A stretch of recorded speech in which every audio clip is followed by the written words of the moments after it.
Greetings, everyone, and welcome to the BioBlitz workshop for citizen science leaders. I am one of your co-hosts, Michelle Neal, and you can have the next slide, please. Welcome for joining us on this lovely Wednesday afternoon.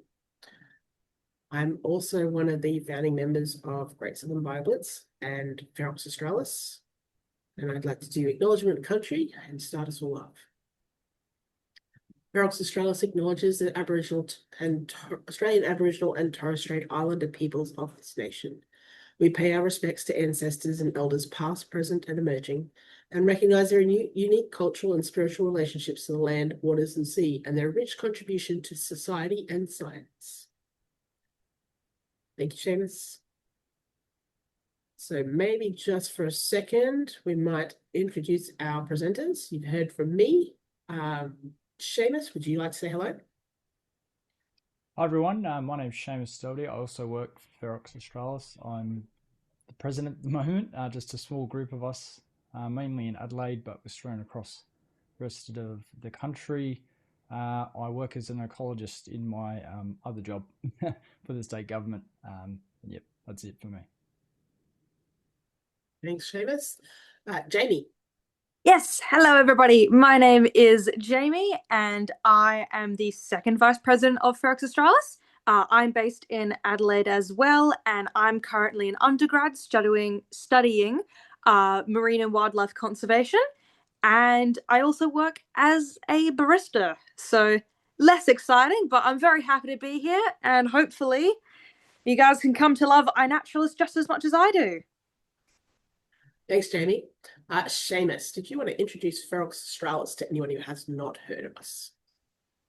Yeah, sure thing. So we're just a small group. We're a small non-for-profit here based in Adelaide. The ethos of our organisation really is to engage regular people through citizen science and to get them involved in conservation, in environmental science, and to learn about the natural world. And that's really the main work we do. We do lots of workshops like this. We do lots of training. We do lots of in-person workshops using iNaturalist platform, which you hear a lot about today. We work with lots of councils, groups like this. We often work with AXA, and yeah, and that's it really. I'll leave you to introduce the capacity building project, Michelle. Yep, thanks, Seamus. So the capacity building program for South Australia's citizen science project leaders was a grant that we went for and received from the Department of Environment, Water and Natural Resources. This is actually, I think, one of the last in the series that we're doing of webinars as part of that grant. The other thing we had to do was also create, update, I should say, the Australian Guide to Running a BioBlitz. And originally this was done by Libby Hepburn and many other people many, many years ago. Before the advent, I should say, of iNaturalist and other handheld device type apps. So this is really bringing that old version where it used to be paper and pen up to speed to the modern world, so to speak, and also give everyone an idea of how to use these tools as well. Thanks, Seamus. So we do have the Australian Guide to Running a BioBlitz. It was published last year, end of last year. We launched it at our Australian Citizen Science Association conference.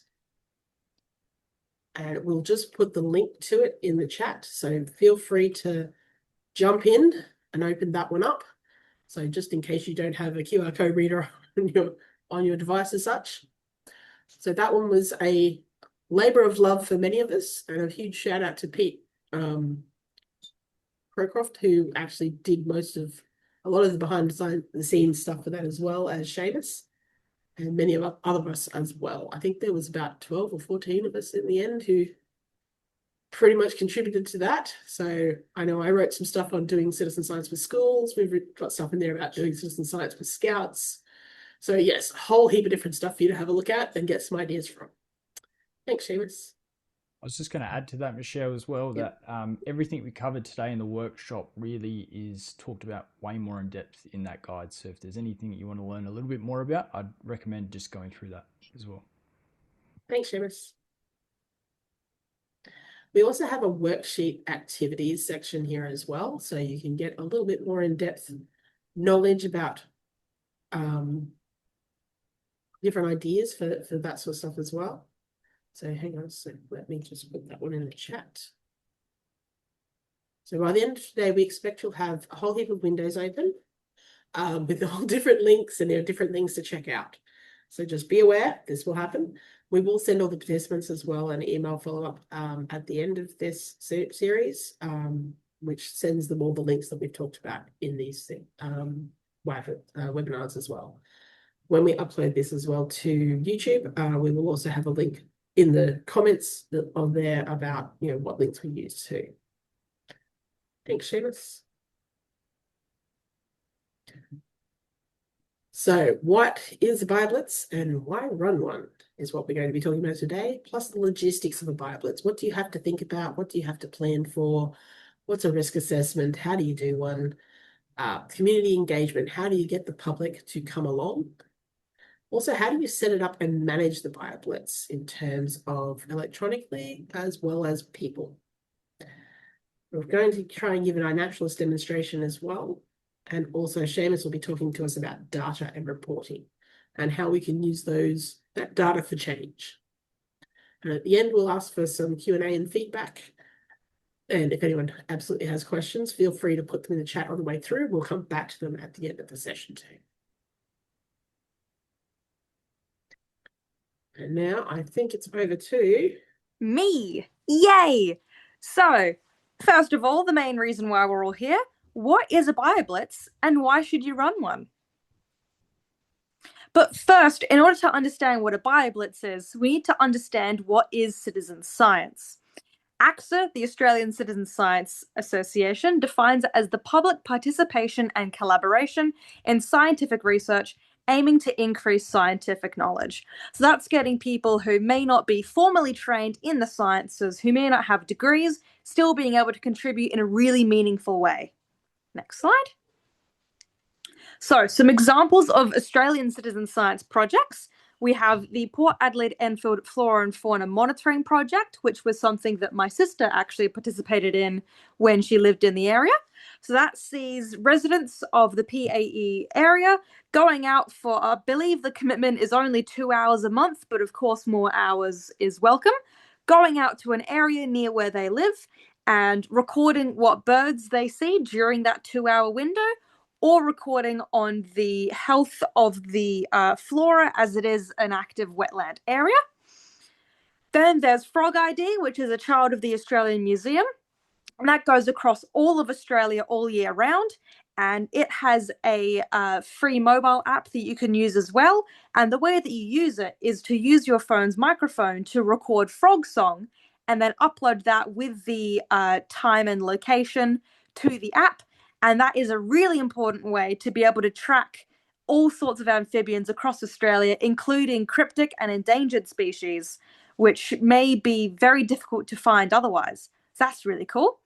Fungi Map is something quite similar, though it isn't its own app. It uses iNaturalist.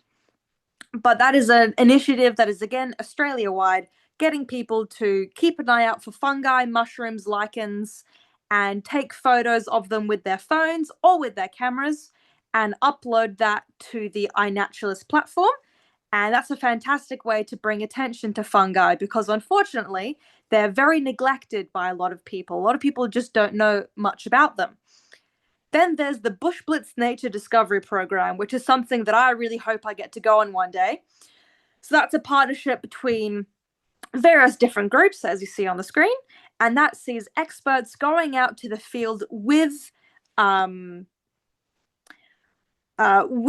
novices as well, going out on a few-day trip into an area of the bush, and they spend several days there recording as much as they can find. And that's a fantastic way to bolster the biodiversity data that we have in the outback because it's not very well understood. There's not a lot of people living there. So that's something that's really important for understanding what lives in the outback. Next slide. So those are all various citizen science examples, but what is a BioBlitz specifically? National Geographic defines it as an event that focuses on finding and identifying as many species as possible in a specific area over a short period of time.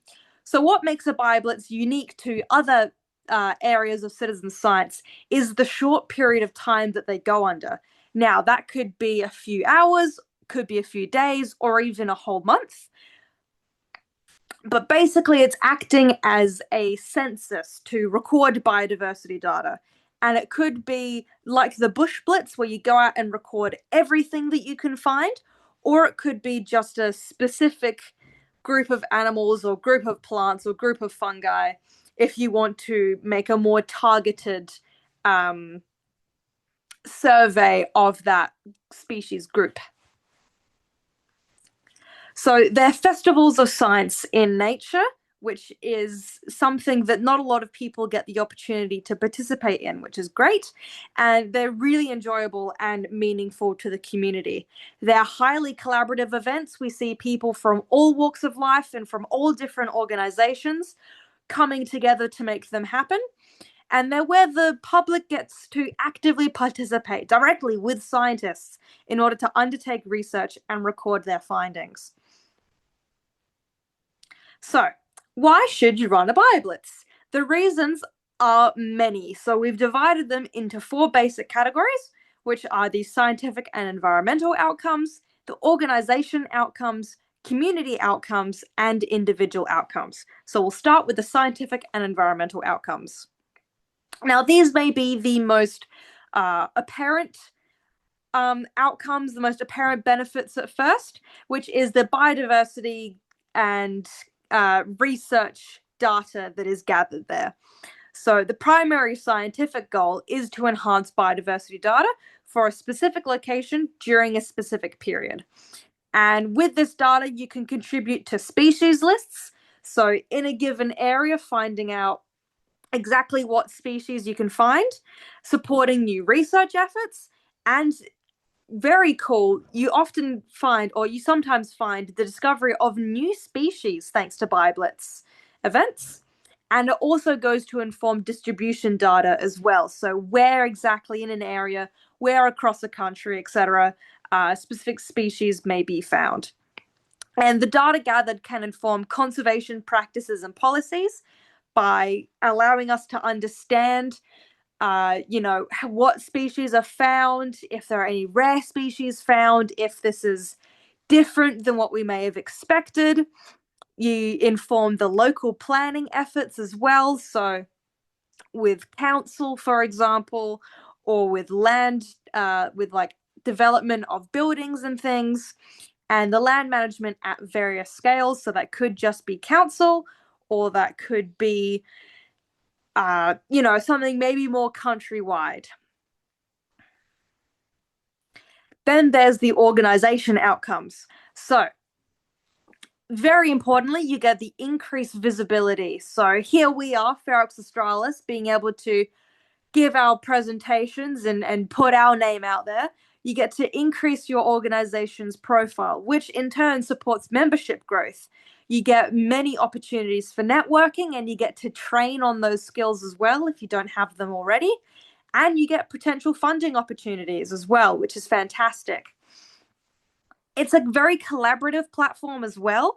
You get to create networks for future collaboration on BioBlitz events, or for your own projects, or for your own research. So by meeting people in these areas, in these events that are really interested in science, you get to meet people that you could actually reach out to for further research or all kinds of projects that you may have in mind, which you may not have been able to otherwise. So it really increases one's ability to do so. And then there's the community outcomes. So depending on where you actually host the event, that determines what people are able to participate. So one thing that is really important for BioBlitzes and for citizen science as a whole is that it really lowers the barriers to nature and science involvement, which also in turn supports local conservation. During the Great Southern BioBlitz, which we'll talk to more about later in this workshop, In 2024, we had a woman in Elizabeth in South Australia. She ran a miniature guided tour with her local retirement village. And so she guided the residents of the village on how to use iNaturalist, how to take photos and upload them to the app to be able to participate in the BioBlitz, just in their local community garden. So they didn't even have to go far. And, that's involving people who may have thought that their scientific days were well behind them, being told that no, there are still so many ways that you could participate and contribute to science and still make a difference. And that is just so important. And so many people don't realize, how they may still be able to contribute to science if they don't have formal training. And that's really lovely.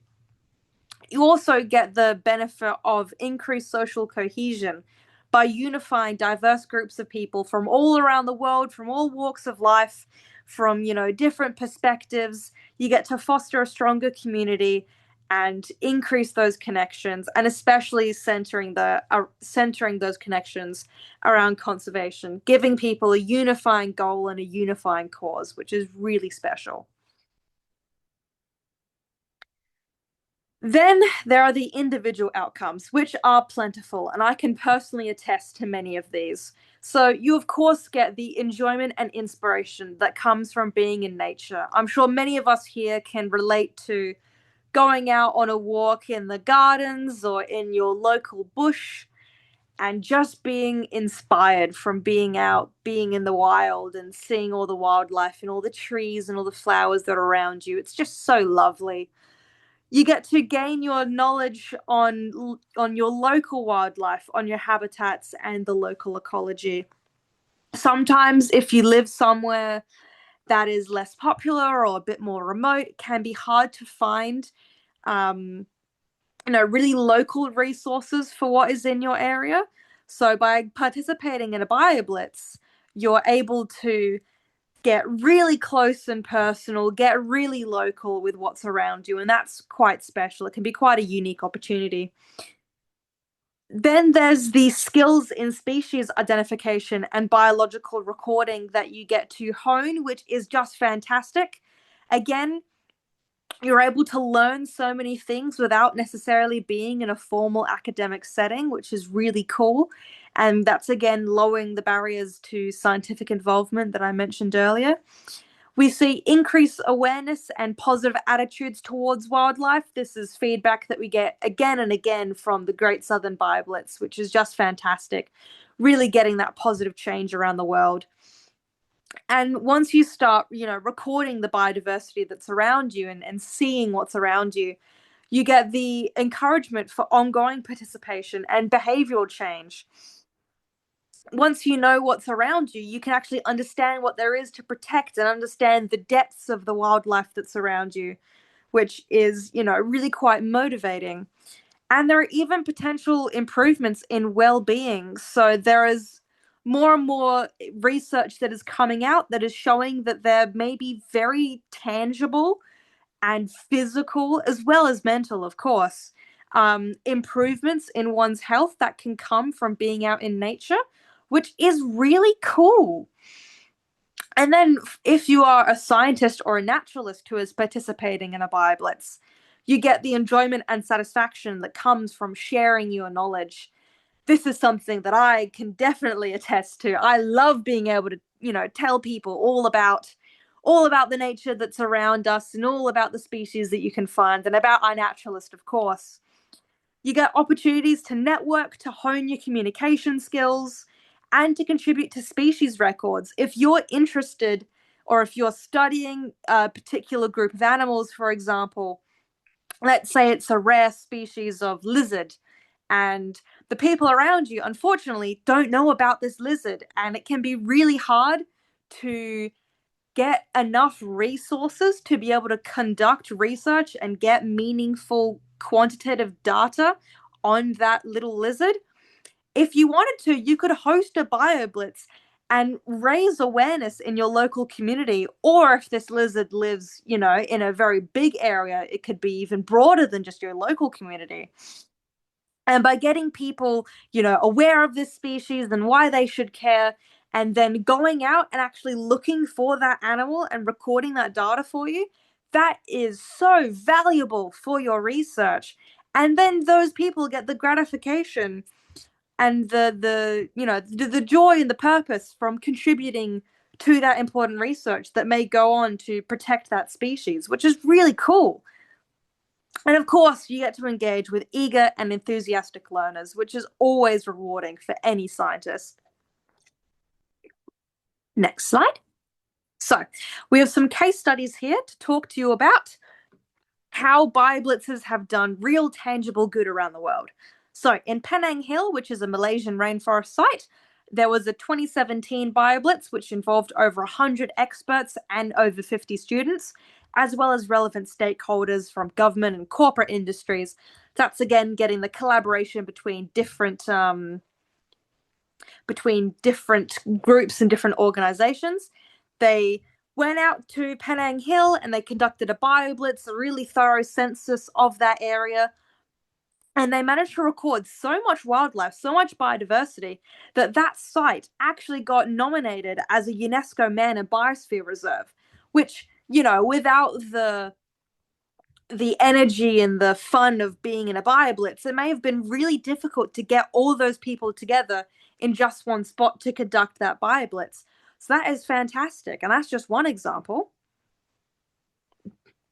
But BioBlitzes aren't just good for understanding what's native to an area. It's also a fantastic way to monitor invasive species as well. So the following year, 2018, there was the Vespa Watch BioBlitz, which was hosted in Belgium. And that saw members of the public organizing together to detect the invasive yellow-legged hornets on ivy in order to locate their nests. And that provided tons of valuable data to inform management efforts and find out where these pesky little wasps were hiding. And that's just, again, one example of the different ways that BioBlitzes can be used to improve the well-being and to improve the well-being of the nature and of the ecosystems around you. So there are some common misconceptions that we hear all the time as citizen science communicators surrounding citizen science and BioBlitzes especially. The number one thing that we hear is concerns that it will cost a lot of time and money. Now, that definitely may have been the case many years ago, but with online tools such as iNaturalist, again, we talk about it so much because it's so fantastic, you can leverage these free tools to be able to really achieve quite a lot. And they have we'll learn about this more with how to set up a project. There's lots of infrastructure on these different online tools that are perfect, that are almost designed for conducting BioBlitz events. So there is much less management that you may have to do. And I think you'll find that there are lots of volunteers and lots of partnerships that are very happy to work towards this common goal of looking after nature for very little money, if no money at all. So we see lots of people wanting to participate because you get the satisfaction, the enjoyment from contributing to the BioBlitz, that people are very happy to contribute for as a volunteer. We also hear the claim that it won't make a difference. People have concerns that citizen science data, because these aren't formally trained scientists, that the data is just too poor quality, that you just can't collect enough of it. But that is simply not the case. The Atlas of Living Australia is Australia's national biodiversity database, which has, I believe the number was 160 million records. One of you, Seamus or Michelle, please do check that one for me. But just over 50% of those many, many records were made from citizen scientists. That is a lot of records. That is such valuable data. We would not have, quite literally, half the data that we have on the Alice of Living Australia if it weren't for citizen science. Because when you have so many people participating, you're really able to achieve what was previously impossible. And many scientific papers are being published using scientific data, with over 4,000 papers citing iNaturalist alone. Because with so many experts working alongside novices, the accuracy of the data is actually quite high. In fact, next slide. Here, if you would like to, we have some further reading. Feel free to take a screenshot. I won't go through all of these, but basically, if you weren't convinced that the data was significant enough, we have many examples of not only the accuracy, but the importance and the sheer volume of the data that can be recorded with citizen science. So I'll just pause for a moment. If you'd like to take a screenshot, feel free to. Alrighty. So if you have downloaded the worksheet, feel free to open that one up. Otherwise, if you have a pen and paper, feel free to just write down the question. Questions 1 and 2, what outcomes would you be seeking from citizen science? So whether you just want to learn what could be found in your local park, or if you work with council and want to involve residents of your community, all different reasons that people would like to begin a BioBlitz. And then the second question is, would a BioBlitz help achieve these outcomes? The answer is possibly yes. So just take a moment, feel free to pop in the chat any thoughts you have, discuss amongst yourselves, and then we'll come back in a few moments.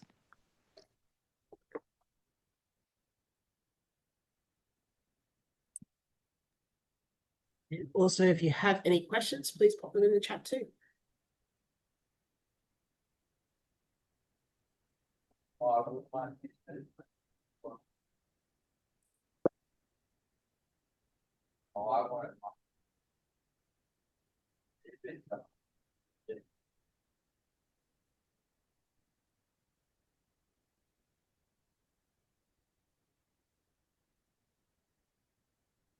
Alrighty, shall we give about 5 minutes for that and then we'll come back? That's a good question. Anyone want any more time? Let us know in the chat, please. Monica asked, do you end up with lots of duplicates or multiple findings of the same animal or plant during a BioBlitz? You can That does yes. happen, and we will have a section on it later on how you can mitigate that. But yes, it does happen sometimes. Yeah, I'll speak to that section later when we talk about data and reporting and some ways that you can help mitigate that during an event, but also ways that you can deal with that after the fact as well. And I might also say that when you're working with children as well, it's really good idea to give them that briefing before they start. That if someone else has already done that one, do a different one. Yeah.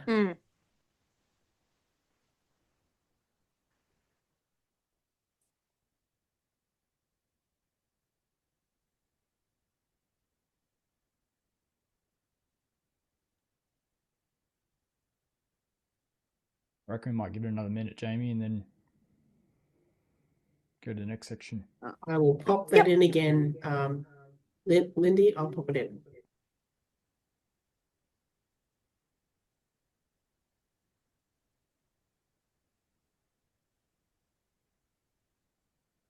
Welcome.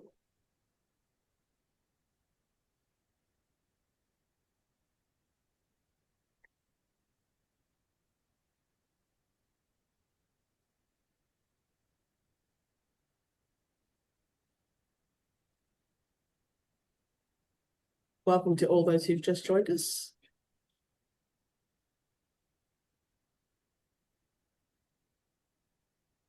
That's okay. Just a reminder that this is being recorded and we will be uploading it later. A list of all the links attached as well, probably to YouTube or similar. And I'll probably end up with permission, putting it on the Australian Citizen Science Association's Facebook and so forth, YouTube as well. We'll see how we go.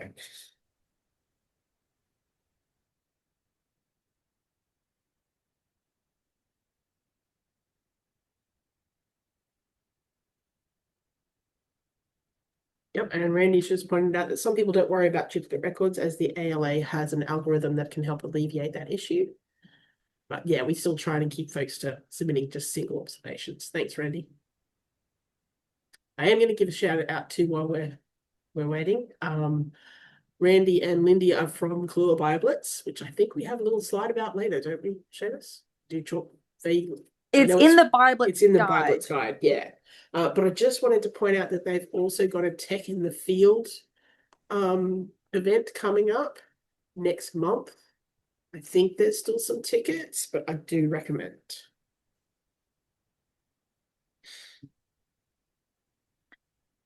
Right here, shall we head on to logistics? Yes, and I think that's where I come in. That is indeed. All right, next slide, please, Seamus. So what are you going to do? Are you going to do an online versus an in-person event, or maybe a both one? With Great Southern BioBlitz it is both online and in person. It is mainly online, but we encourage people in their local area to do in-person events if they can.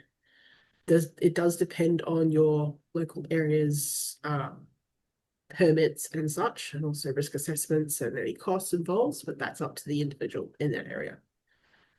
Next one, please. So for an in-person BioBlitz, what are you going to need? You're going to need to plan. Plan your location, your times, your teams, your resources, any stakeholders you have as well, approvals and promotion. You can also, during it, execute that plan, manage contingencies as part of your risk management. And afterwards, we'll need to identify the species, evaluate, report it, and of course, celebrate just how many species you found. We have a little thing we tell people where when we first started Great Southern BioBlitz, we thought we'd get maybe, 10 or 12 areas in the world, maybe probably in Australia to join our Great Southern BioBlitz. I think in the end, we got something like 121 and 91,000 observations. Not bad for a little bit of people who just said, hey, we're going to do this for fun, want to join us. We also have a legacy that we use as well. So use records and build on the community you create. And yes, I agree. And before as well, permits from national parks, councils, state governments, and also reporting them back at the end of that about what you found as well can help build on your community you've created, because it's always a handy thing to keep your local councillors involved, because they're often the ones that will help you get the permits through. Next one, please. But for logistics for an online BioBlitz is a similar type of thing, but we also have to determine our scale. Is it local, regional, larger, Southern Hemisphere? Does it have multiple projects areas, just one? So the scope of the event, is it only for 3 days? Is it for a whole year? Do you have any target areas or target species that you want to look at? Are you going to also engage in the engagement section, identify and engage active online users in regions of interest? This could also include non-traditional owners as well as traditional owners. Our recruitment, we're looking at to recruit participants from friends of groups or natural societies, shout out to Queensland Wildlife, and other areas as well, such as universities. And even sometimes your actual local council wants to get involved as well. We also can educate, so consider the webinars such as we have on here, and also develop materials such as we have for Great Southern BioBlitz, for example, we have 5 on Friday tile that we give out to people to say, here, put that up on the first day.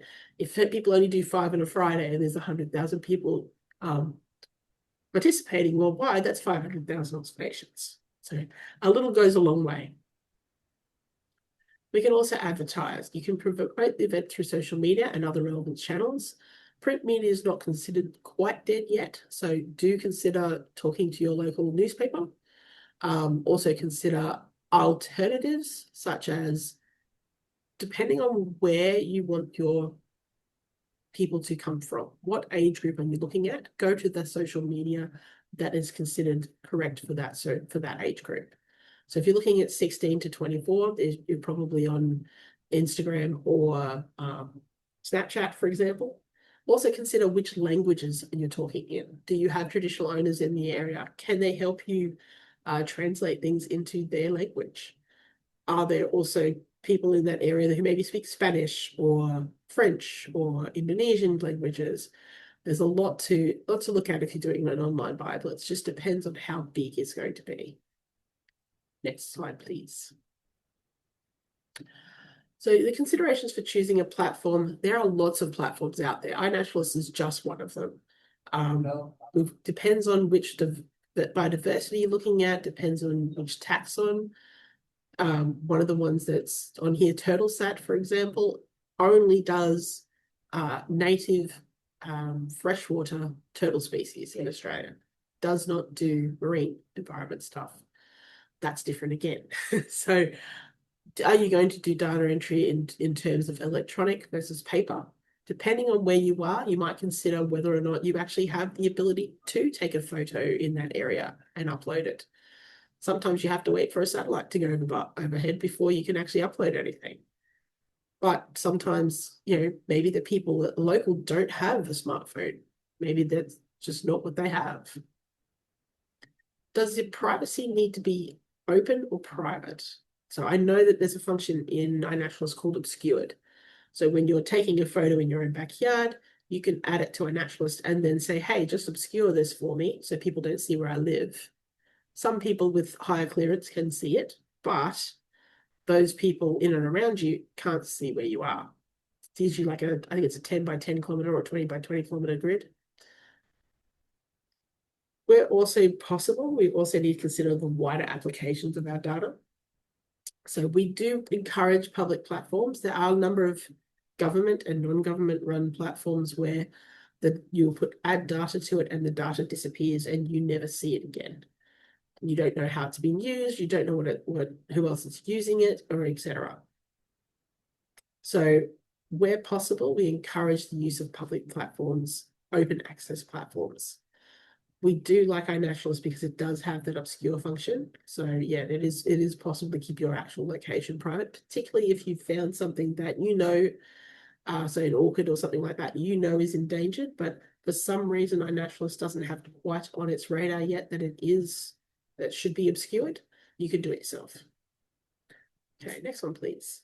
Can I also add, I was going to add, Michelle, that one thing to consider with iNaturalist, just because it's a platform we talk a lot about here, is that whilst it can be useful for contributing to ALA, ALA actually also filters some of that data. So if it deems it not to be up to scratch, so to speak, it may not include it into ALA. And if that information is important for you, then it may be better for you to go directly to ALA to submit that data.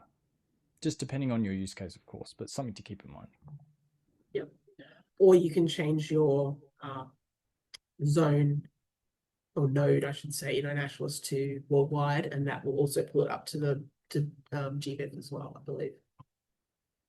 Now we're talking about BioBlitz locations. So we need accessible locations with valuable habitats. By accessible, I'm talking, let's say I'm going out with a bunch of scouts, someone falls over a rock and hurts their ankle. How do I get them in or out of there?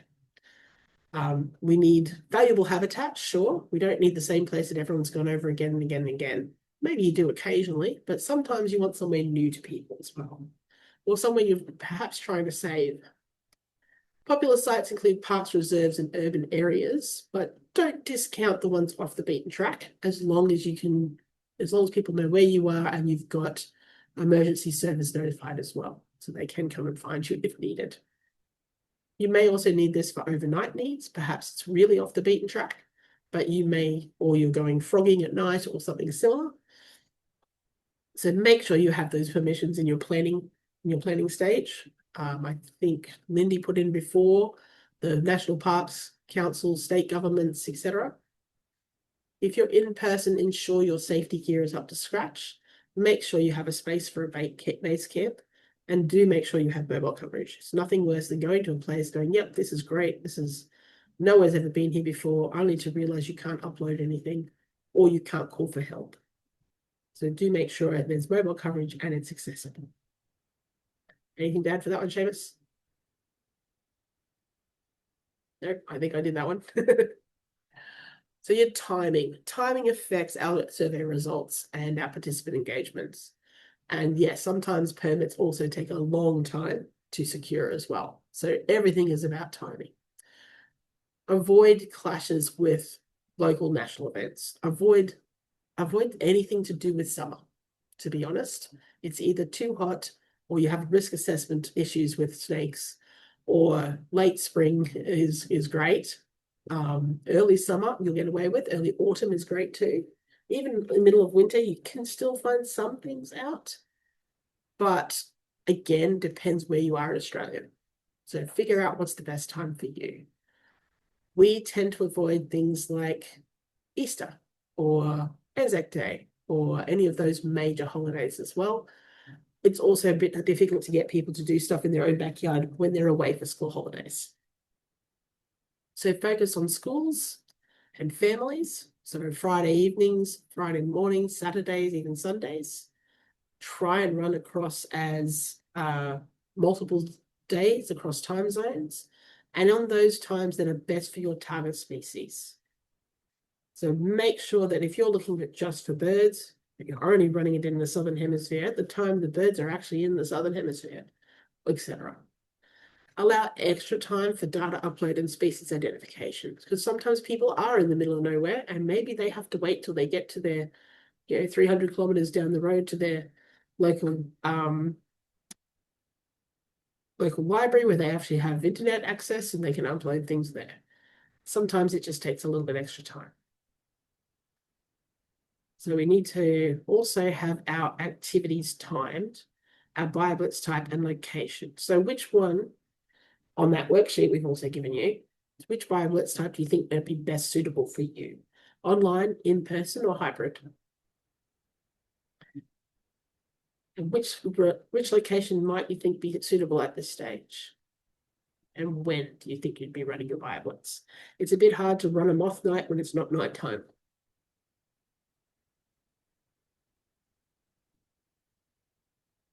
So for those who've just joined us, I will put the workshop activities link back in the chat.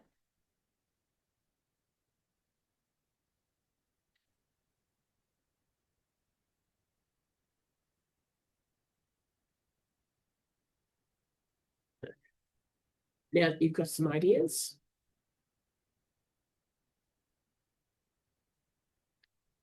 Seamus and Jamie, anything to add to that one? Yeah, I was going to add that, I think a lot of this, as highlighted already, it's really going to depend on what the focus of your project is going to be. So if it is taxon specific, it's probably going to influence all of these factors. Whilst if you're trying to go for a wide catch-all net, maybe it's not so detrimental and you just aim for some of those suggested times that we gave. But it's really worth thinking about who you're trying to engage, in terms of accessibility, what you're trying to find in terms of location, and what's going to be best for all of those factors together. So it's really specific to your project, I would say. And what you're looking for. Yeah. What's your outcomes? And one thing I would like to add as well is if you don't quite have the advertising capacity or just general capacity, it may be beneficial for you to utilize the existence of an already happening large BioBlitz. For example, we have the City Nature Challenge that's coming up starting April 24th to 27th this year. Or we have, of course, the Great Southern BioBlitz, which happens during spring for us in the Southern Hemisphere. And that could be a great way to get people's attention, because there is already a lot of attention, and like the hashtags are being circulating around social media. There's more people using iNaturalist. If you want to use iNaturalist, that can be a great way to reach out and kind of piggyback on. We've had a couple people in previous workshops utilizing the City Nature Challenge or the Great Southern BioBlitz as a way to do a lot of the legwork for them, and then they conduct their specific BioBlitz during that time to help get more focus on what they're looking after. So that can be an option as well. Yep, a good example of that one was it Sea Slug Sunday, wasn't it? I think so. Yeah. Mm. All right. If we want to jump to the next slide then. So we were talking community engagement. I'm just going to put another worksheet for you in the chat. Now, yes, there's a lot of links coming at you. We know. Feel free to open them and then just leave them alone and come back to here and have a look at them later.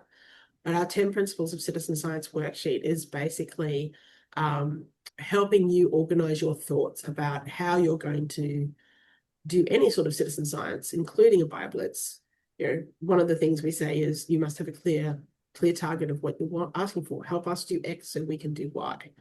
That is part of your community engagement too. So this one says, help us look for X species so we can tell X government or local body who's about to knock down these trees that these things are there and we want to save them.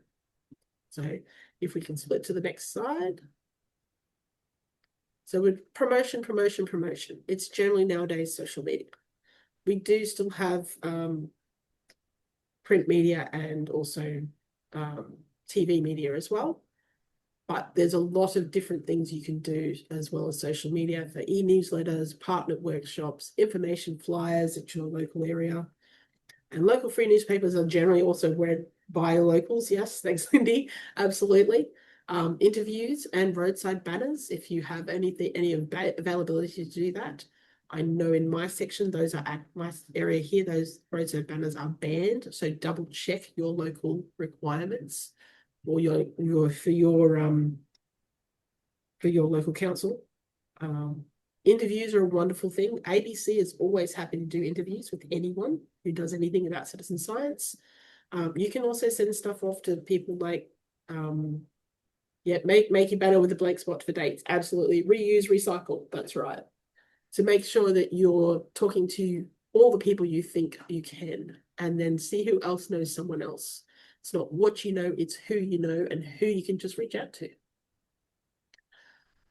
You can actually do social media and get promotions of social media. You can actually pay for posts too. But what you're really looking for is this organic post engagement. So this organic discovery is where people have not paid to boost a post, and then people are actually just finding you. This is helpful with things like hashtags and posting at the right time of day. That's another thing as well. So discover where your audience is and make it a storytelling thing. So what are you hoping to do? Help us do X so we can do Y. What is your story? How are you reaching out to people that way? Power of blogs is also a very, very interesting thing. If you have a YouTube channel or a Facebook group or page and you can tell a good story, by all means, cross those multiple channels, reach that broader audience. So see also once you've posted that blog, share it to as many places as possible. And then with the analytics that most platforms have now, you can actually figure out my audience is 25 to 65-year-old female in this area. And if you do decide to actually promote the post and boost that post, you can actually drill down into that area and say, I only want this to be shown in, for example, Redland City, Queensland, Australia. I only want it to be shown to people over the age of 25 and under 60, or over the age of 40 and under 80, or something like that. So you can actually do targeted ads as well. But do make sure it's a good story, and definitely with pictures. Ideally, you'd have a video, because picture speaks 1,000 words. A video is 1,000 words a second. It's a very old saying, but it's a good one. People love a good story. Okay, next, please. We're also interested in making our projects inclusive, accessible, and diverse. So make sure the locations and time are accessible to people. If you're asking for parents and children to come along, please be reminded that most sports happen on a Saturday morning. So maybe make it Saturday afternoon. Make sure the language and communication is free and open and without bias. Make sure there's a flexible participant option. If people can't come before a certain time and they can only come afterwards, try and be flexible if you can. As free or as low cost as possible means people will attend more often. If you just make it free and with like a Humanitex link or something like that, generally people will come, but you do have at least the option then of reminding them to come too. There's also a lot of diverse activities you can do. I know for Great Southern BioBlitz in our local area, we do a moth night, we do a 5 on Friday, we do a sea slug Sunday, where we actually go down to the bay and have a look and see what we can find down there, and all sorts of different options for people who actually want to participate, but may not have time to do it at 3 a.m. in the morning or 3 p.m. in the afternoon. Rather, they'd like to do it at 6 o'clock at night or something like that. We also need to have our inclusive learning materials. So just be reminded that not only are you working with people with perhaps disabilities, but you're also working with children, older adults that may not be so good at working their phones. Let's remind ourselves that not everyone has 120 gigs of download per month to use on their phone. So perhaps also when we have our flexible participant options, portable Wi-Fi doesn't hurt either, or being able to use your own phone as a Wi-Fi hotspot. We need to also evaluate and adapt as we go. So what do we learn and how do we reconvene and do it better next time? Or as we're going, for that matter too. Okay, next one, please.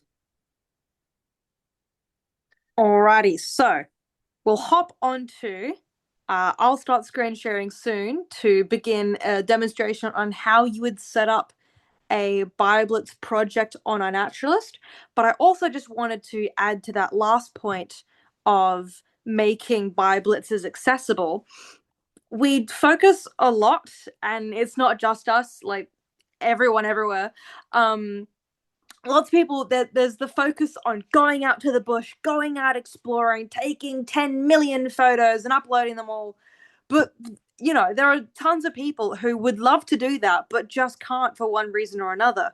Whether they physically can't get to a site or they just work too much and then they're too tired afterwards to leave the house, or they just have other commitments, or they're working with disabilities for one reason or another. There are lots of people who just cannot go out and actually take photos that way, which is why it's very important to also focus on the value of identification, on looking at what people took photos of and helping narrow that down. On iNaturalist, again, to use it as an example, we have lots of experts all the time that are on the platform, and they do what's called subscribing to a taxon. So if they are an expert or otherwise really good at identifying Australian beetles, for example, they could subscribe to receive notifications, like an email notification, for whenever new beetle species have been uploaded in Australia. So by narrowing down, even if you're not an expert yourself, if someone's uploaded a bug, but they've only identified it as an insect, but you can tell that that insect is actually a beetle or a butterfly, or someone's uploaded something and they haven't put any identification, so it's marked as unknown, and you can tell, well, at least it's a plant. That still goes a long way because that helps funnel those observations towards the experts who may be better able to refine the identification. So focusing on ID as well as observation is a great way to make things accessible for people who are not as able to go out and make many recordings themselves. So with that in mind, I'll now start sharing my screen. Yes. Cool Lakoske has just put something else in the chat, that we have a wonderful group of past leaders, scientists, and enthusiasts who we let know that an event is happening so that they know to jump online if they aren't coming to help with IDs. Yes, that is fantastic. Letting people know, even if they aren't able to come, yes, that is a great way to get people to help as well and get people involved. Alrighty. I'll start sharing my screen now. And I'll hop on to the iNaturalist website. So, can people see my screen? Yes, all good. Alrighty. So, when you log into iNaturalist, and you do need to make an account and log in order to make observations and to make a project. So, if you hop on, see at the top here, there's the community tab. And then the second one says projects, and you'll get put to this screen. So we can see some famous projects that are happening right now. If you press this green button that says start a project, it will take you to this screen. So there's lots of information on here, but basically for a BioBlitz, the project type that you'll want is a collection project. Now, if you're doing something grand scale like the Great Southern BioBlitz that has different events happening in different areas, you can make multiple collection projects for each area and then put each of those into an umbrella project. But for most people here today, you'll just be interested in a collection project.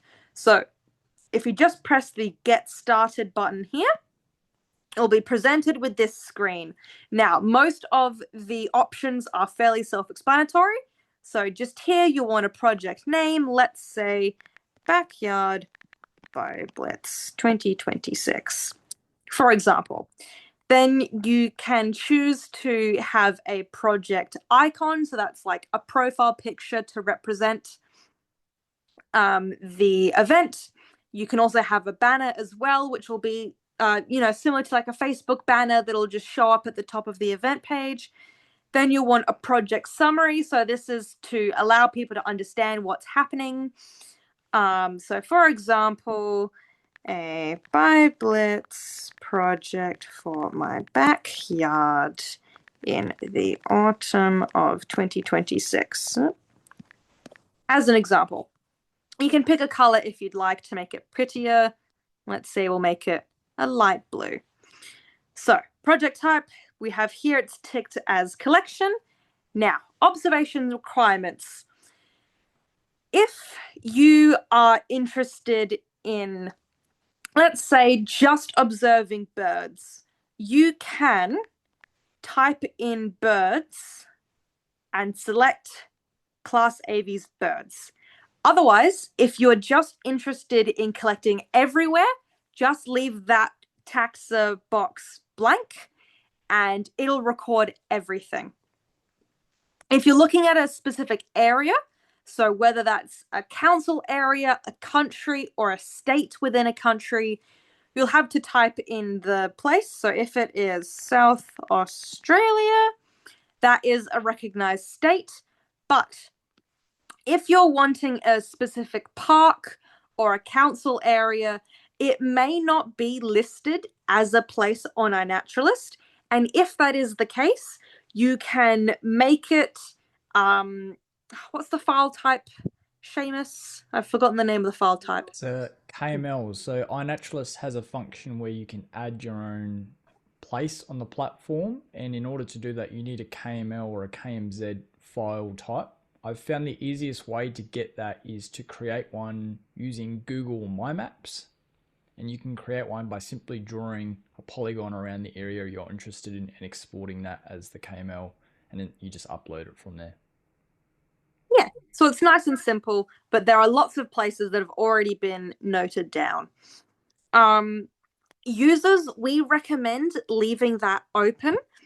But if you wanted to make something a bit more exclusive, so it's just a small group of people, you could write in usernames so that only those people, even if someone else recorded the right animal or the right plant in the right area, it would only add it to the project if those specific people that you chose were the ones to upload the photo. You could also tick it here to project members only.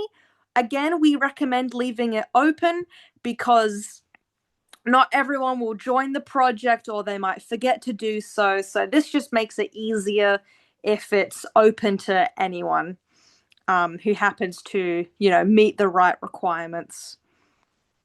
Annotation. So when you upload a photo, let's say of a plant, you can annotate different attributes about it. So you could annotate the health of the plant, or whether it's in flower or if it's in fruit. If you've uploaded a photo of an animal, you can say if it's dead or alive, if it's male or female, if it's an adult or if it's a pupa or a larva, for example.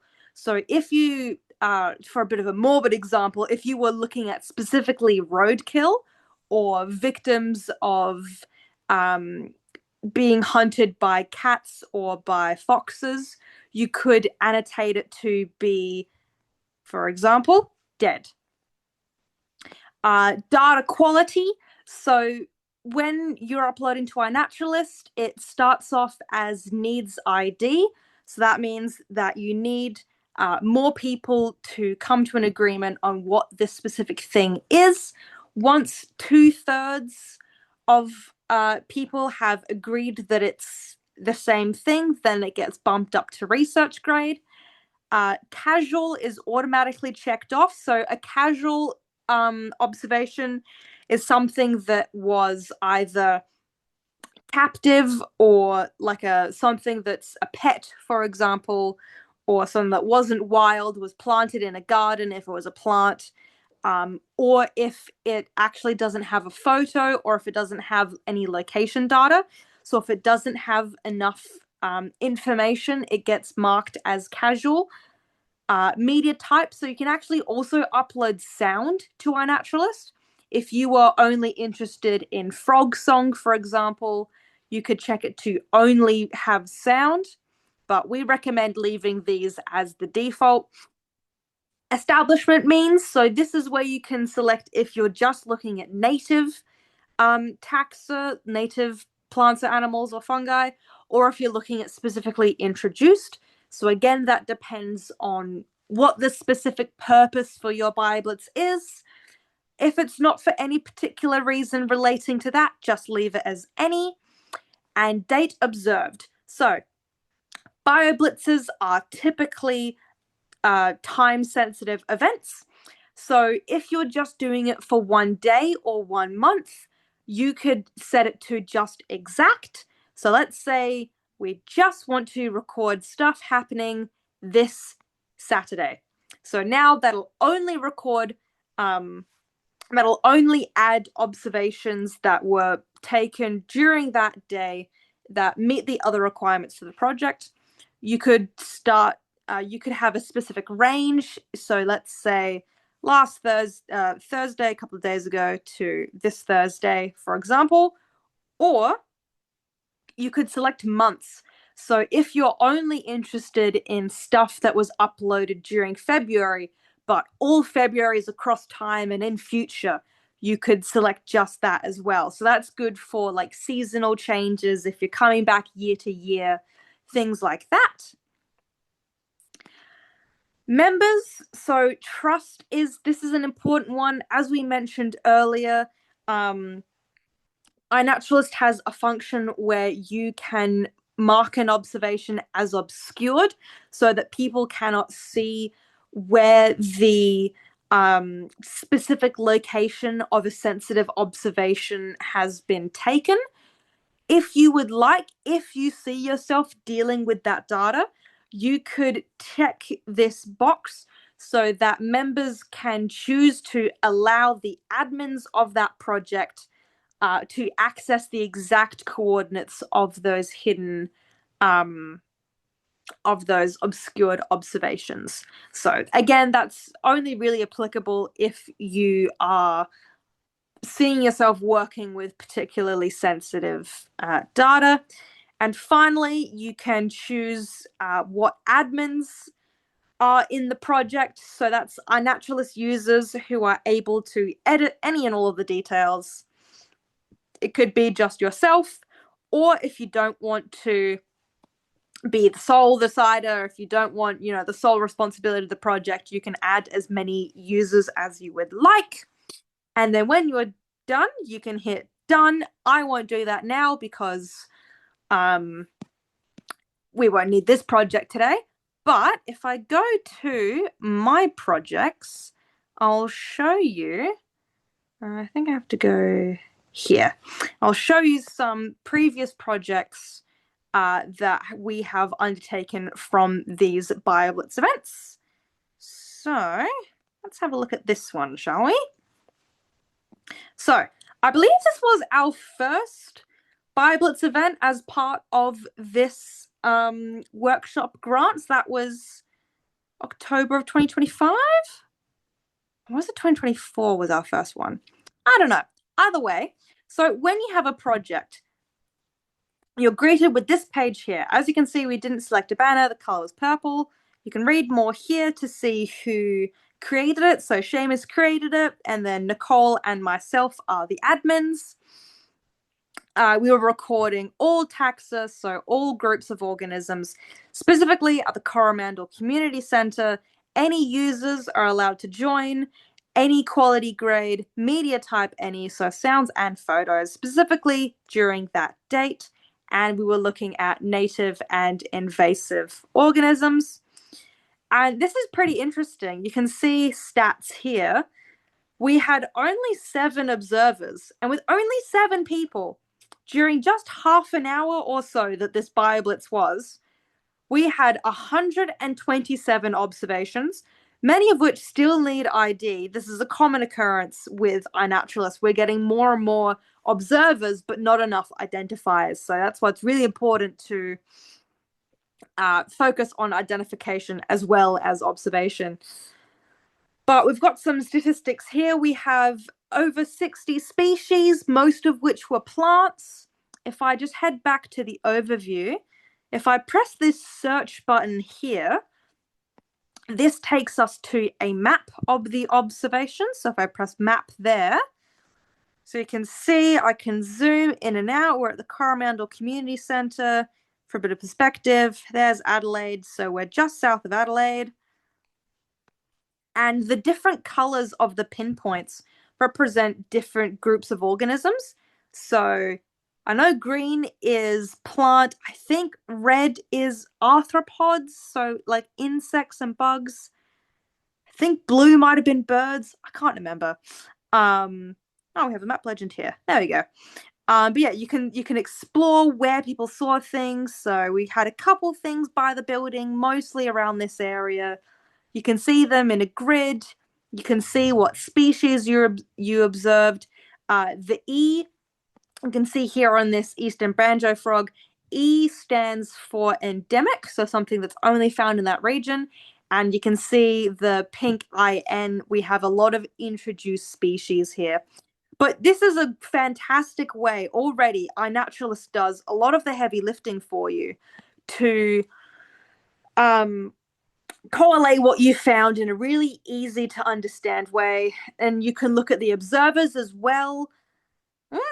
Jamie A #1 seems pretty cool. But yeah, you can have a look at all the different ways that iNaturalist presents the data. You can create nice graphics. You can show people what you found.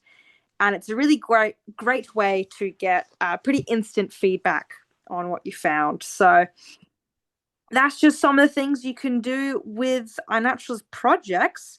Does anybody have any questions that you would like to know about how to use iNaturalist projects, what you can and can't do with them? Any questions like that, feel free to speak up or put them in the chat. Yeah, you might want to just stop sharing for now because you've got the chat up twice. Yeah, thanks. There we go. Cool. I was going to add to that, Jamie. One thing as well is that there's a really easy export data function. Yes. Oh, I'm so well. Sorry. I forgot to do that. That's all right. We won't bother sharing it again, but it's just a very easy way of just directly downloading that data for use later, it You typically can use it in excludes. spreadsheets and such. Yeah, it's a great. Yeah, that's it. iNaturalist is fantastic. Yeah, it makes it really easy in that regard. So if you just are after a quick summary of data, that's a good way. But if it's just for simple data reporting, or you're just keen to see what people have done, then just going on that dashboard that Jamie was showing is just an easy way of gathering that.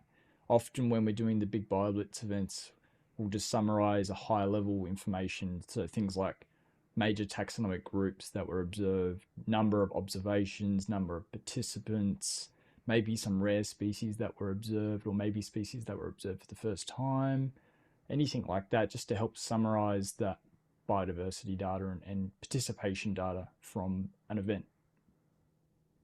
Or as Lindy says, they weren't observed because no data is still data. If you did not spot a koala, that is still an observation.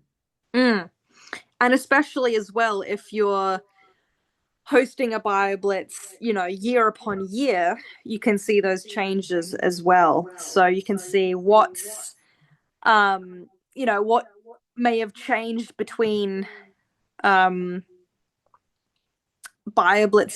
what if you saw more of one thing than another thing, and seasonal changes as well. Yeah, absolutely. So the other point that was brought up just before was that on iNaturalist, you do need a minimum number of observations made on the platform before you can start creating projects. Do you know what that number is, Jamie? 50, I think. Yeah, 50. Which Something like doesn't that. take too long. It sounds like a lot, but you can go on just one walk or maybe two walks and take photos of the birds, of the weeds and the grasses. And it doesn't take too long to do that. It's just a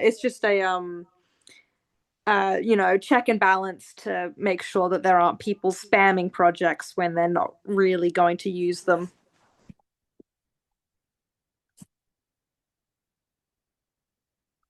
Right. Yes, and that's another good point from Randy too. If you have trusted relationships set up on your project, you can use the filter to filter out any threatened species found during your event. We really don't want poachers. Okay, there's been enough exported Aussie things as it is. We really do not need more poachers. And I think now we're over to Seamus. Yeah, great. All right, I might move to the next section now, just on data and reporting.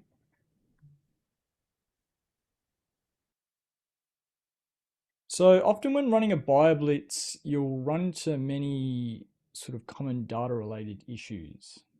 So one of the points that was raised already earlier was regarding sort of multiplicate or duplicate observations that can sometimes occur when you're doing these sorts of events and you've got maybe a big group of people observing in a specific area.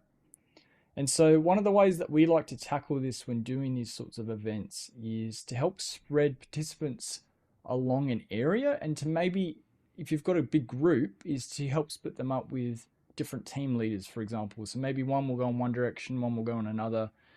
The other ways that you could do that is by staggering that by time. So maybe you have a smaller group in the morning to help observe things that are only around in the morning, and then same with the midday, afternoon, whatnot.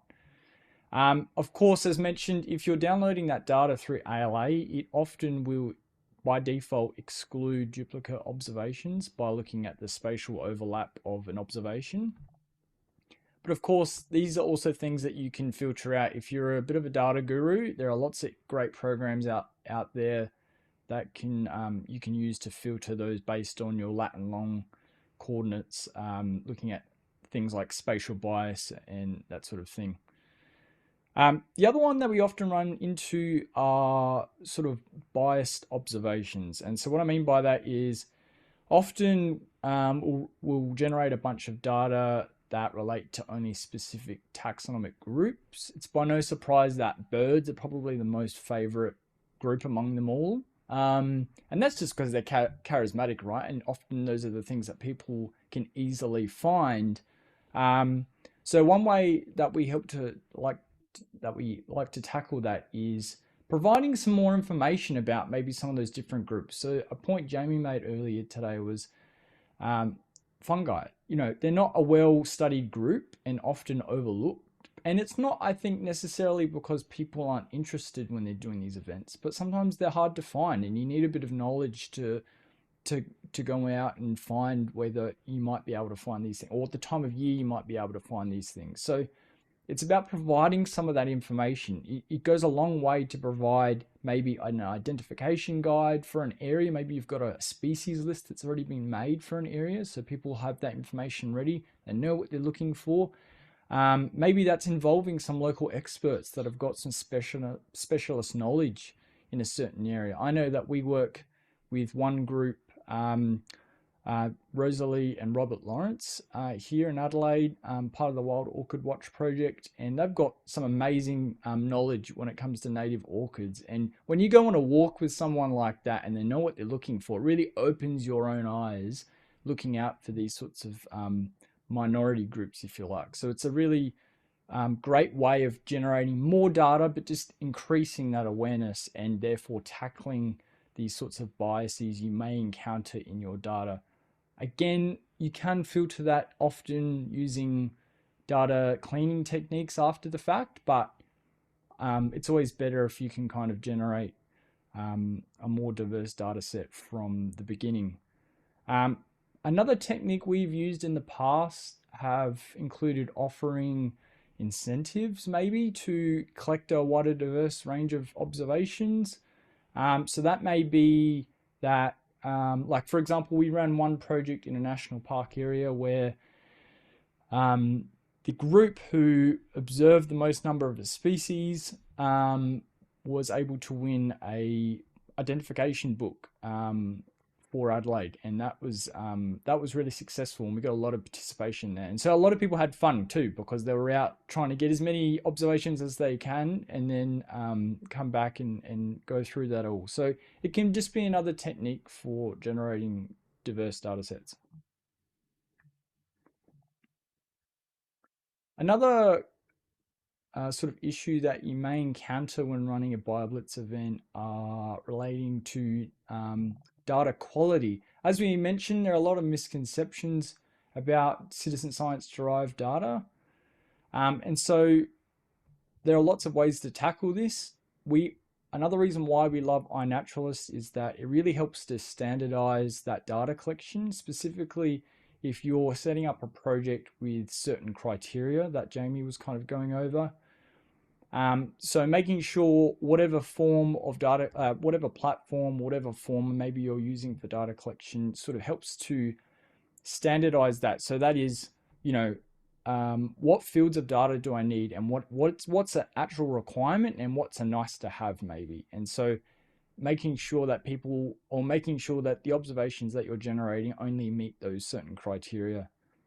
Again, providing some training material on species ID, or even just general training on data entry itself can be a really useful technique. We often will run webinars leading up to the GSB, the Great Southern BioBlitz, to help people with setting up projects, but also, just so they learn and understand how to actually use the platform. That can go a long way. Again, we can take for granted often, how to use these things, but for novice users, it may be difficult. And so it's simply just providing some of that training can be really useful. Even on the day, if you're out in the field, just doing a quick demo, I often find people can learn these platforms so much more quickly if you're out there actually with them making those observations.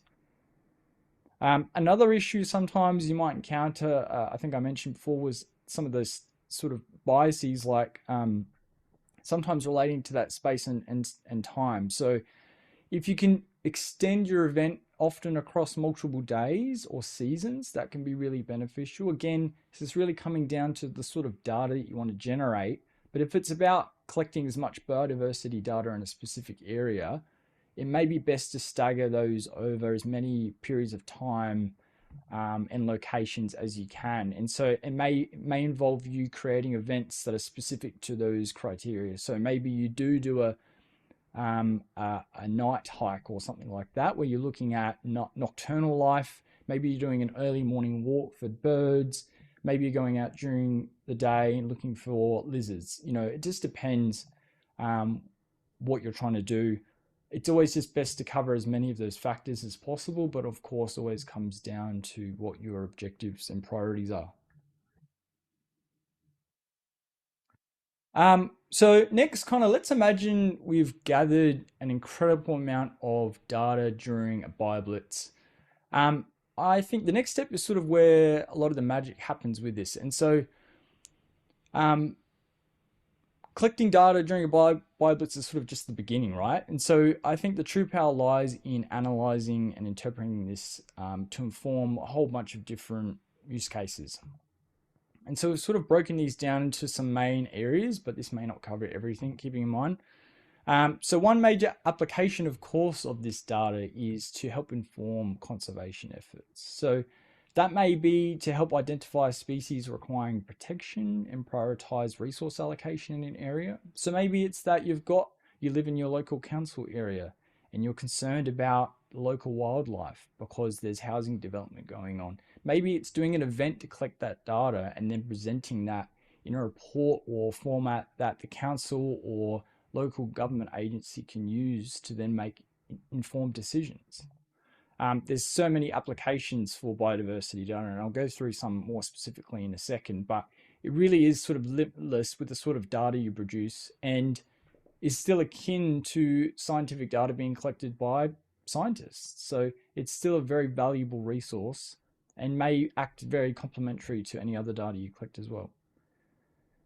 Another main sort of use case and value of this data is enhancing educational programs. So one of the great uses for this are engaging students in science, so environmental science and ecology. So again, just teaching students about biodiversity, getting them engaged, learning about behaviors, learning about species, really anything relating to those subjects as a sort of learning tool, if you will. Another one that kind of melds into that first point about conservation value is policy and land management. Again, this is just another way that you can generate a lot of data to inform land management, and it can be melded with other sort of data types. The other is fostering community engagement, sharing findings with your local community to just increase that awareness, which sort of brings me, I'll bring that in a second, but really the other value of all of this is that if it's not to generate data, it's to just engage people in the environment and increase that awareness. I think that's one of the strongest use cases for citizen science in general. We really like this quote from Sir David Attenborough, who says that if children grow up not knowing about nature and appreciating it, they will not understand it. And if they don't understand it, they won't protect it. And if they don't protect it, who will? So again, it's just about engaging people. Citizen science is really a tool. And so, yes, we can use it to generate lots of great biodiversity data, but we can just use it to engage people and make sure that they are protecting our environment and that they care. It's just, BioBlitzes are just a really easy way of getting your everyday person involved in these sorts of initiatives.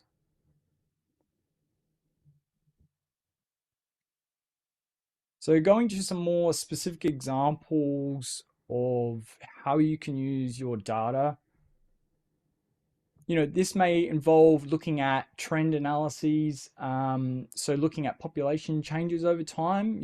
Another great aspect of a BioBlitz event is that you've got that temporal aspect. So you may decide that every month you're doing a BioBlitz and you're collecting data, or it may be that every year you do it at the same time. For the Great Southern BioBlitz, we varied the window a little bit, but the benefit of doing that is that then you can make long-term comparisons over time about changes you might be seeing. So maybe there was a bushfire in your area, you do a BioBlitz after the fact, or maybe you did one before, and you can make comparisons about changes in species diversity, changes.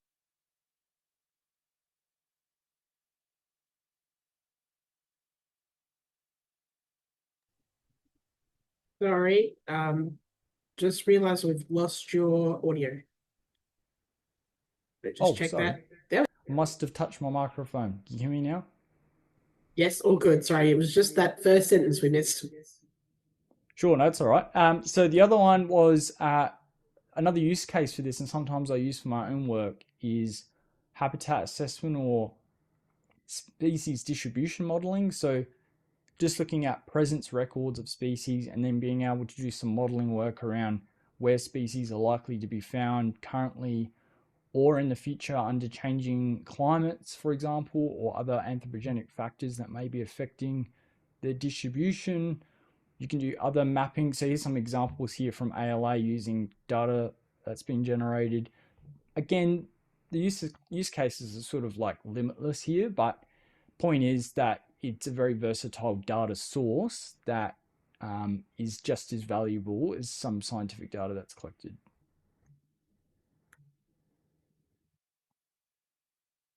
Now, when working with data, it's also important to think about a lot of the ethical and legal considerations when collecting that and handling that data.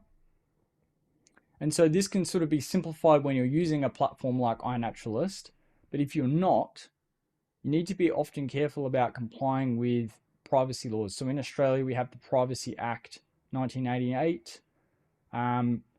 So you need to be making sure that you're complying with those. You may need to comply with other ethical applications you've applied for with handling that data. We were talking before about species that may be vulnerable to poaching, and so you may have some requirements there. The other one is informed consent for using data and media. So maybe you're collecting photos taken by people during an event.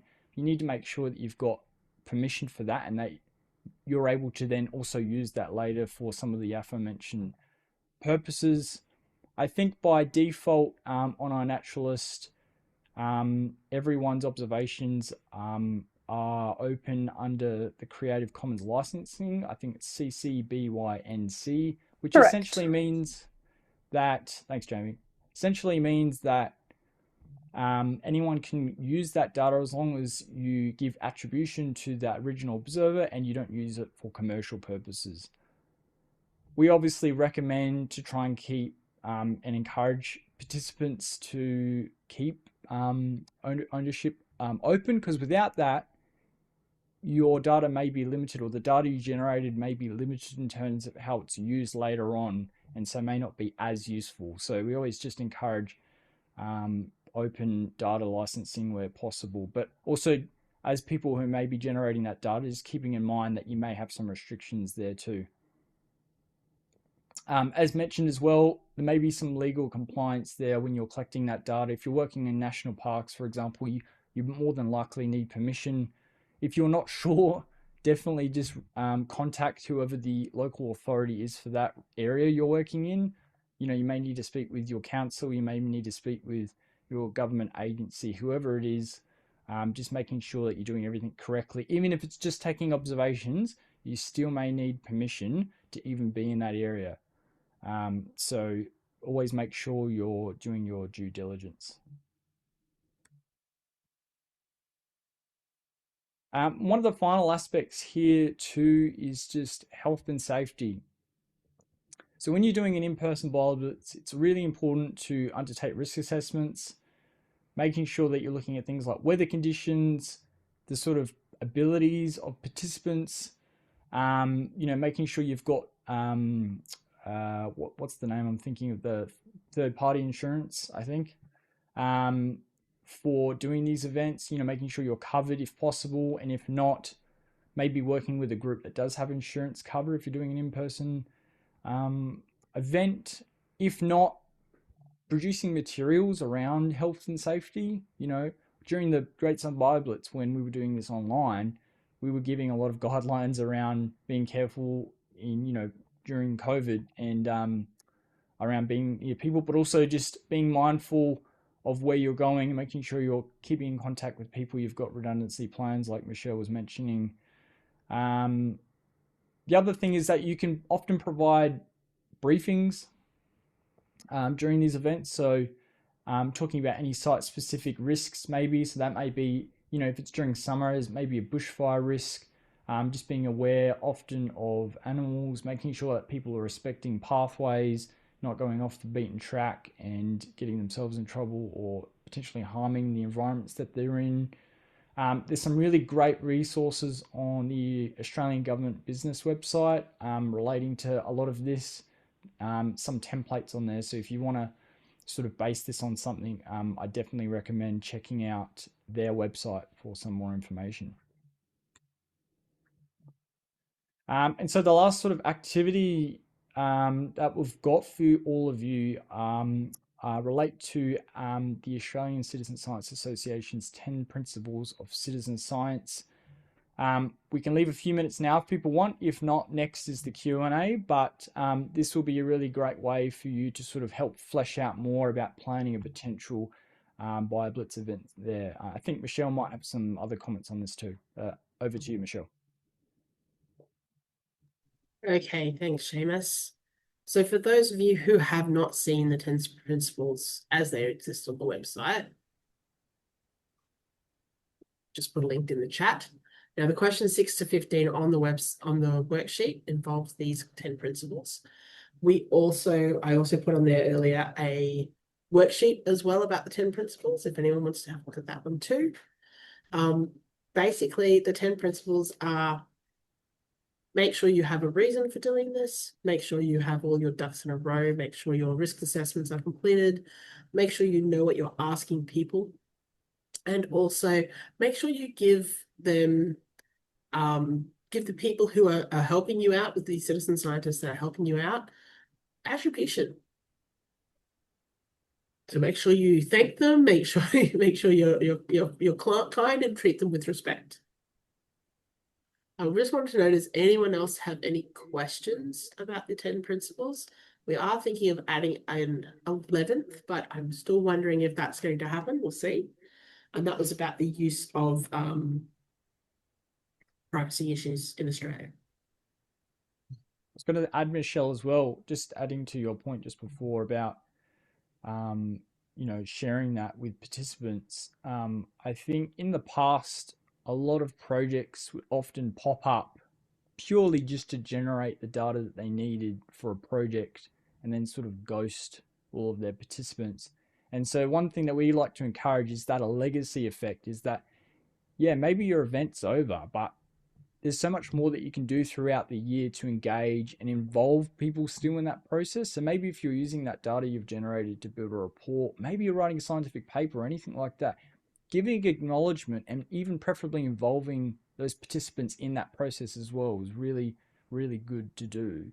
And so it's just something to keep in mind, particularly if you want to do it as a reoccurring event, because otherwise I think people catch on as well and they go, well, I'm not going to participate this year because I feel like I'm kind of being used, so to say. So it's I was going to mention as well that, if you do write a paper or present something or send a report off, tell the participants you have.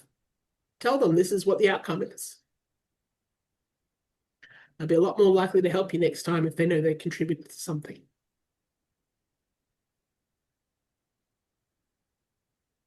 All right, if anyone has any more questions, feel free to pop them in the chat. And for anyone who joined us late, I have put a lot of things in the chat. My apologies. I'm just going to pop in and find it. Those workshop activity link and also that 10 principles worksheet I was talking about as well.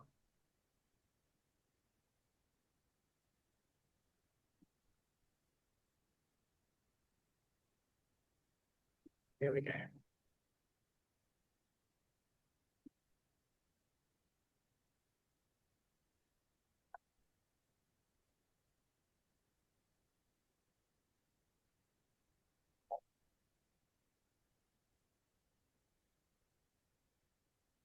think we just jump on to the next one anyway, Seamus, because basically we've got Q&A and feedback now. So if anyone wants to unmute, they're welcome to ask us questions or ask us in the chat or give us any feedback. That is great.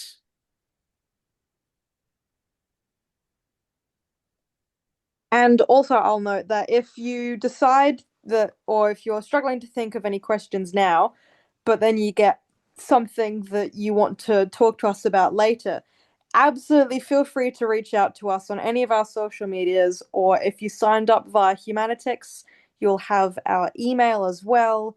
So we are very happy to answer any questions relating to BioBlitzes, citizen science, iNaturalist, anything you'd like. Feel free to reach out to us at any time. That is A-OK. And I love the comment that Lindy's just put up in as well, as we're both in Queensland, Lindy and myself and Randy. In Queensland, all sorts of formal and informal groups can access insurance through Queensland Water and Land Carers, QWOC. That goes as well in land care groups for free, yep, and for many other things as well, such as land care groups and so forth as well. So do ask your local land care groups and so forth. Also ask your local scout group. Maybe they might want to be involved too and may be able to help. There's other places around, your friends of groups, etc. So you're not alone. There are other things you can do, other people you can contact. Particularly insurance is a thing, and we do definitely recommend that you do insurance. You can also, if you forget who it is we're talking about, please drop a message on the Australian Citizen Science Association website on our Contact Us form, and we are always happy to direct you in terms of the public liability insurance providers.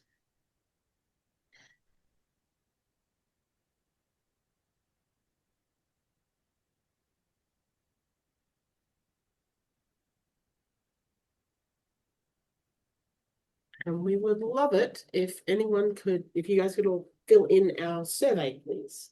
I've just dropped the link in the chat of the QR code you see in front of you.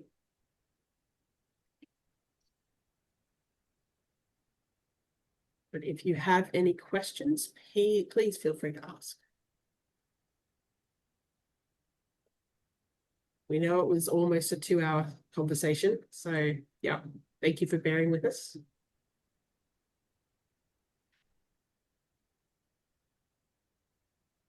Technically, Randy, AXA was one of the people on one of the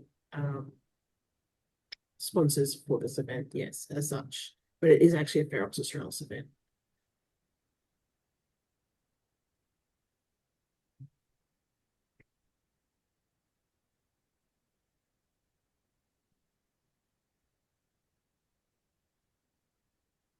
Yeah, this event's a part of a grant we got from Department of Environment and Water in South Australia, the citizen science grant funding for a project called Capacity Building Program for South Australian citizen science project leaders. So this is one part of that. We're working with AXA and on that.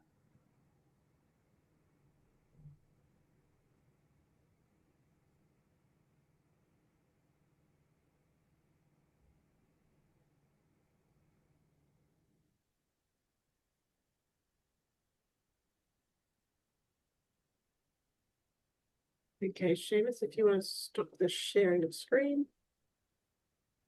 Just yeah, if you do need us, here is our contact details. You can Gmail us or Instagram us, and we'll answer your call.